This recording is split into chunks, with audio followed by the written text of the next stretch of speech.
Hello, everyone. My guest today is John Lemp. He's an entrepreneur who has built two internet companies from the ground up into multi-million-dollar businesses, and all with $0 in funding. He graduated from the Rochester Institute of Technology with a Bachelors of Science in Information Technology. In 2013, he founded Revcontent, a content recommendation network. The company has grown into one of the largest native and content recommendation companies in the world, powering over 250 billion content recommendations per month. John, are you ready to take us to the top?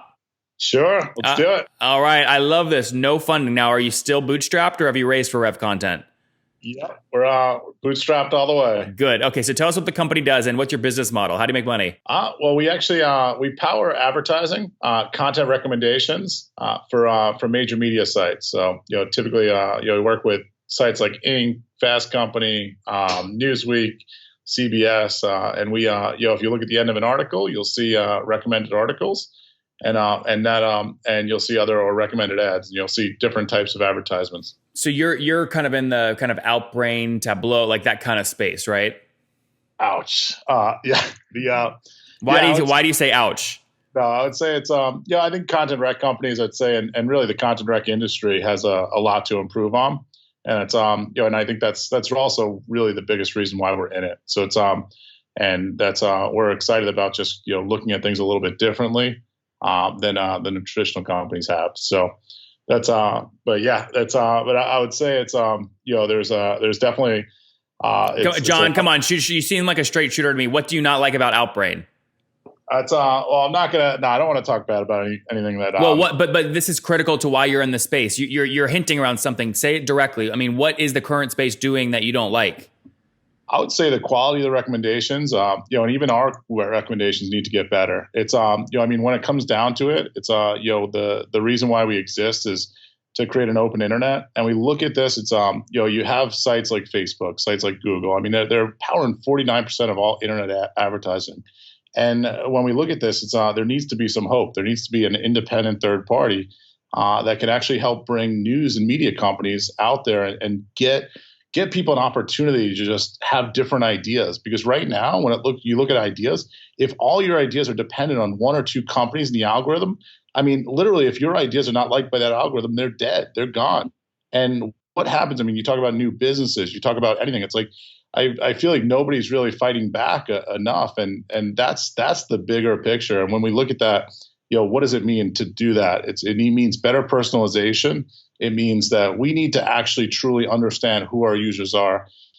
We need to be able to give users the content they want. And I would say it's you don't have to look very far. I mean, it's it's very the content recommendation. I would say it just needs to get better. So John, what's your business model around this? How do you make money? So the way we make money is we actually, we have a marketplace with, millions of pieces of content and different products, and people can target. I mean, we have one of the most advanced targeting systems out there. People could target at a user level, so they could target to user interests based on any kind of interest that a person might have. So John, just to be clear, this is not a SaaS business. People are paying a CPM or CPC, just like you'd place a Facebook ad. Yep, same thing. So you could buy either by by CPC, you could buy it by you could buy it by CPM, you could buy different types of ads, and if your ad is high enough yield, then you're gonna get seen, and you could buy traffic on all the biggest media companies out there. So I want to talk about a high enough yield, because you just mentioned the reason you're doing this is because you feel like the content recommendations are great. The people, the small businesses are getting ignored. No one's fighting back. This is the problem though, right? The nasty headline, the girl with the big boobs, whatever it is, that's going to get more clicks and higher yield. So like you can't fix humans. So how are you going to go fight for the small business? Love the quote. It's but that's the beauty of it. It's actually we've gotten rid of that type of content. As we got rid of it, our RPMs have continued to go up. So it's really interesting, because I mean, there's a loss of trust to brands. There's a loss of trust to to the advertisements in general. So the more that you have those types of ads, it actually loses your clickability. And I think people don't recognize the bigger picture. Wait, you lose what kinds of ads? The more you lose the ads you're saying, the ads that click a lot. Well, if you go to the bottom of every article and you see a bunch of basically softcore porn ads, you're going to stop clicking Well, those ads. sorry. I'm not just talking about that. People have to put a shock factor in the headline. So it could be what people are calling fake news. They make up a headline they know is going to get clicks. It doesn't have to be softcore porn. My point is, though, if your model is an incentive structure based off clicks and yield, you still have the exact same problem that shit content on Facebook and the newsfeed algorithm have. Yeah, and we built in two sides to the algorithm. So you have the quality side, which is actually the understanding of what generates the click right now, but you also have the understanding of what generates the click the trust long term. So we've looked at that from two sides. So for instance, if you I give an example. It's like so you have a six pack of a guy that men's fitness type ad. It's like you're actually going to get a lot of girls to click on that, but in reality, those are not going to be quality clicks. They might click on it because of shock factor, but they're not really looking to follow through with that. So how far down the attribution channel can you actually track and go? So we offer full attribution to people that have products, services, whatever you have. And that's another thing, is that our artificial intelligence actually automatically understands what the attribution is, and what people actually want. So that's a big differentiator. And and a lot of people aren't really looking at things from that aspect of it, but for us, we'd rather people be able to have more control, but also we'd rather people actually connect with the right products. And if users don't like products, if users complain about products, then that's going to lower their quality score in our algorithm. And by lowering that, it's going to allow us. We could make a lot more money, by not having that as a factor. But we actually have seen that by having that as a factor, it's the better long-term way to go. How do you solve the problem, though, where people can still lie and drive sales on a lie, and the people buying the lie can be really happy they're buying the lie, right? So like, even if it's not good for humanity, I can give many different examples of this. This is really what people are putting pressure to mark on Facebook right now and all the other ad networks. How are you solving this? It's such a difficult problem.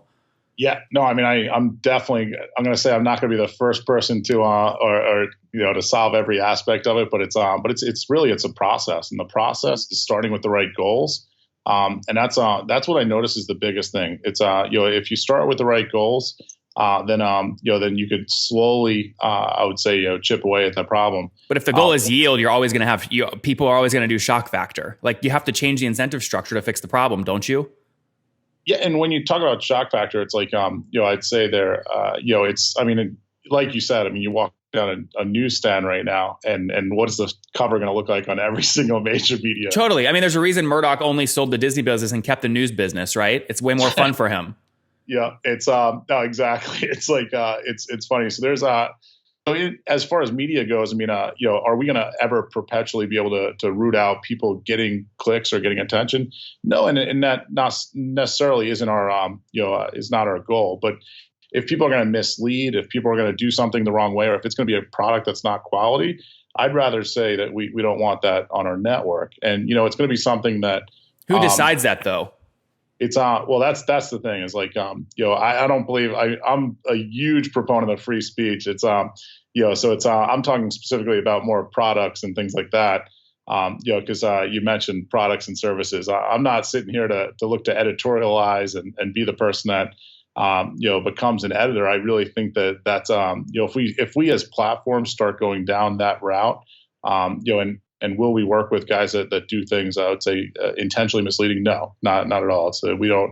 We have a zero tolerance policy for that. But John, let me ask you a different question. If I forced you and I said, John, I have breaking news. The FCC has ruled you can't do like CPM or CPC, like yield based ads anymore on the internet. It's not allowed. What would you change your business model to? I would say it's so CPC or CPM based yield. Yeah, like you can't monetize like clicks into advertising that way. You have to come up with a new business model in a day. What do you shift to?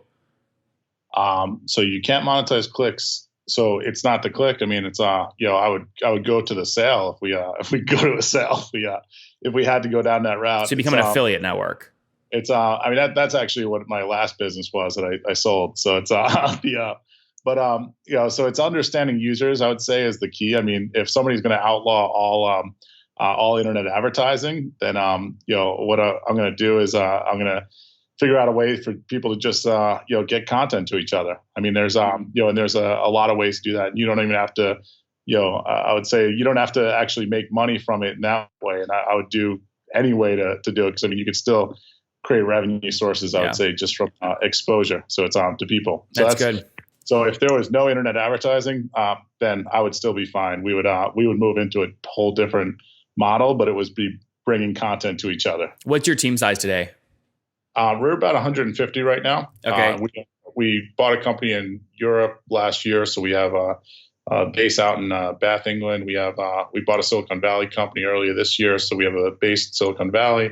We have some people, a small team in India, and we have most of the people are in our headquarters down here in Sarasota. Got it. Okay, good. It's Florida. Good spot to be. Now, and again, you're still bootstrapped, right? So are you cash flow positive at this point? Yeah, I mean, we make money. It's like it's now we do a lot of investment into different things. So it's so I can't say every single day that we're but it's like I mean, as you know, it's like because we like to make big investments, but it's but yeah, we've been doing solidly. We've been profitable since the beginning. So. Yeah, and when was the beginning? What year?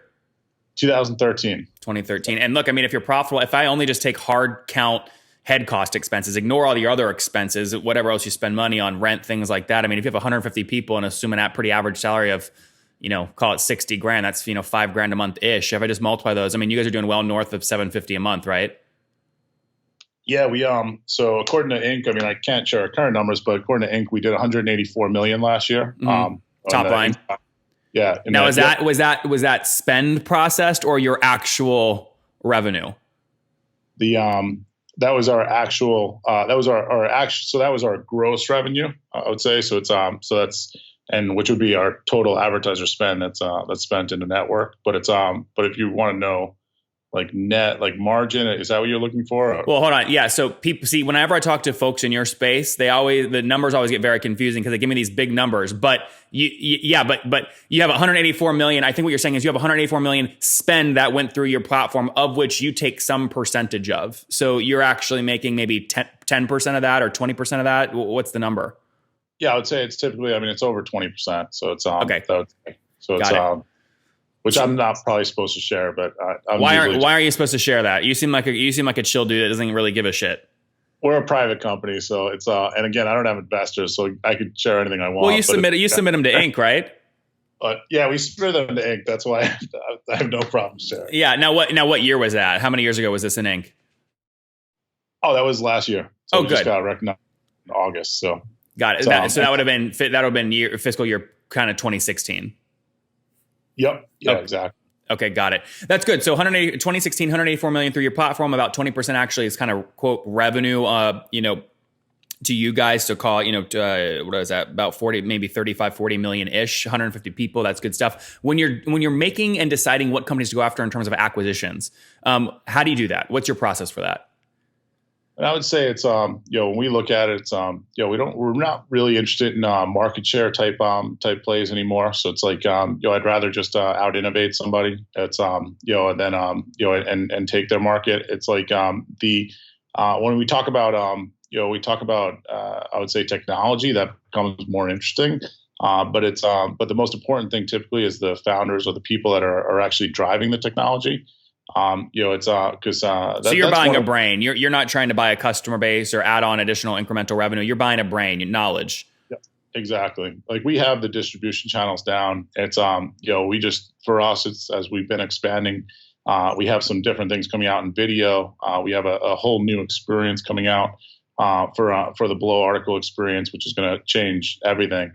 So we're really excited about that. It's like we haven't announced that formally yet, but that's really exciting. That's very cool. And last question here before we wrap up, John, with the famous five. What are you growing at about year over year, would you say?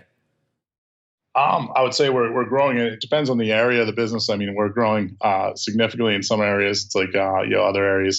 Well, come on, John. There's only one area that matters, and that's revenue. I mean, part of the reason I'm hitting you on this in a good way is because I love that you're bootstrapped. And I love getting bootstrap stories out there because people think if you want to grow 30, 50, 100% year over year, you have to go raise a bunch of capital. And it's just not true. I mean, so can you give me a range? What you're growing at year over year? I would say it's I mean I think in ink you could look at the actual numbers on there because I'm never good at quoting numbers like that. I just focus on business. I'm very operational. Yeah. That was last year. I mean, you're generally growing revenue or 20-30% year over year or 100% year over year, doubling. I mean, I would say it's I'm not usually comfortable if we're not growing. I would say between 50 and 100%. So it's like but when I look at that, it's as a bootstrap company. Yeah, it's a different way to operate. It's 'cause you asked about profit. Well, we have to be generating profit, otherwise we don't exist. So it's like but unless you're sinking a bunch of money in to front the losses. Yeah, and I just don't care about like it's taking a big handout and making a bunch of money is not important. I mean, there's I think we're at a point in history where the open internet is so important to keep there and keep safe. And right now, I feel like there's a great danger to that, and that's and I think people aren't really talking enough about it. But we have the largest monopoly in the world with Facebook, and they're and they will destroy the open internet if we don't stop them. So, and what that means, it's not just me or it's whoever it is. It's working together, and I'd say continuing to allow an open internet, because that's right now. I mean, it's this is the first time in the history of media where there's potentially one party that completely controls all the ideas, the innovations, and we've had an explosion of ideas, innovations. I mean, it's like in the last, I would say the last decade or a couple decades, but it's right now that is all in danger. I don't think people are realizing that. John, when you look at the war for the quote bottom of the blog article, Discus is a major player. They were just acquired. They've got sights on potentially moving into this space. How do you look at what competitors are offering, and does that change your roadmap at all? Oh, I think that's awesome that you're talking about Daniel and his company there. It's like I think they're a cool company. I think there's a number of different comment companies that are really interesting. I think it needs to happen. I think there needs to be more innovation. I think there needs to be I welcome more of that. I mean, even the way we've sort of rethought the future. It's about connecting with people, and that's something that's so important. I mean, I was hoping when I asked that question, you were going to like spit at your webcam and go, "We can't wait to win the space," or something really hardcore. Instead, you give me this fluffy, duffy, great answer. It's the right answer. No, it's the truth. Like it has nothing to do. It's like, again, that would all be ego. It's like, as an entrepreneur, it's like, the greatest risk I would say to my business is ego. It's like, that's the greatest risk to any of our business. So it's, we have to be able to, learn from each other. We have to be able to work together and make a difference. There's a lot of companies that we could work with. And every decision is, you could work with somebody, you're competing with somebody. It's like, but even that, there's ways to compete the right way. So it's, Yep. Let's wrap up here, John, with the famous 5 quick one-word answers here. Number 1, what's the last business book you read? Bible. The Bible? Yeah. All right. The only that's good. Number 2, is there a CEO you're following or studying right now? I love a lot of the different CEOs for different traits. I mean, I think Bezos has created some massive scale. John, just name one that's kind of an underground one, not a mainstream one. All right, it's I'd say I mean, they're all probably mainstream. The ones name one in Sarasota you really respect, who you get dinner with and chat business about. It's I have a lot of respect for Larry Solove of Breitbart. It's like and taking on the establishment. All right, number 3, what's your favorite online tool? Favorite online tool besides this podcast, of course. I mean, I got it, like John, you're supposed to butter me up at the beginning, and then you get easy questions. That's how it works. You did it backwards. All hard questions, love it. I'd say the open internet. I mean, it's that's the thing. Is like there's so many different tools. I mean, I'm on the internet 24/7, so it's and I'd say it's so whatever it is that I'm accessing, it's it's that information that I love. Number 4, how many hours of sleep do you get every night? Well, now that my kids started elementary school, a lot less because I'm typically a night owl. But it's like, but no, I'm going to I go to bed typically around midnight, and I wake up between 6 and 6:30. All right, so call it 6.5. That's good. Now, what's your situation? Married, single? How many kids do you have? Married with 3 kids. 3. Okay, wow. And how old are you? 37. 37. Last question. Take us back 17 years. What do you wish your 20-year-old self knew, John?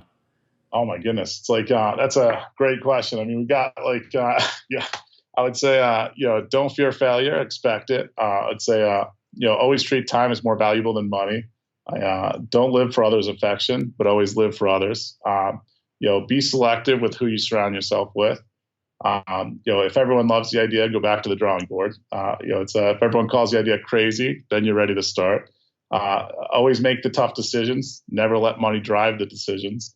Never stop learning. Are you reading your 10 commandments off a wall right now? I just wrote these down. So yeah, I'm like, I got them down. Yeah. So it's like, I was waiting for this question. I was hoping it had to be the last one. That's good. No, I mean, sometimes the race decided at the starting point. If hate is where it starts, you've already lost.